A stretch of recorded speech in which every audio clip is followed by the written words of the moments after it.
Hi, my name is Nancy Kennedy. I'm the author of Women Win the Vote, 19 for the 19th Amendment, and I did a program here at the East Brunswick Museum on the woman's suffrage fight.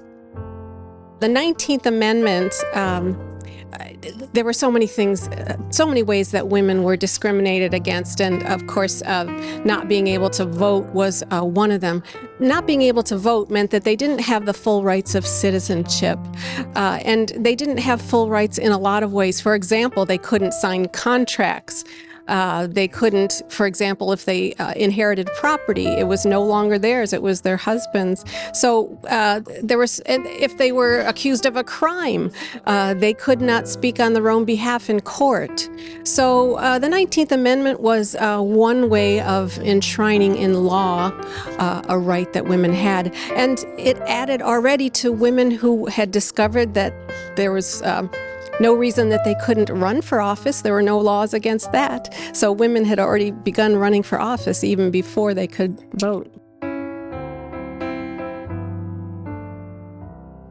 Ice cream was sold at meetings in order to raise funds. Also, because the Women's Christian Temperance Union backed the suffrage movement, these women had all sorts of alternatives to alcohol. The Women's Christian Temperance Union was really fighting for the safety of their homes, safety from alcohol and abuse and violence. So it was these ice cream socials were just one way to present an alternative.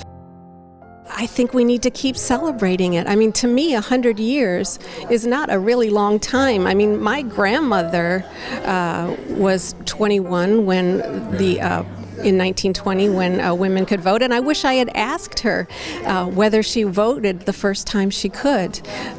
It was such a seminal moment, and yet it's just seeping into our consciousness now.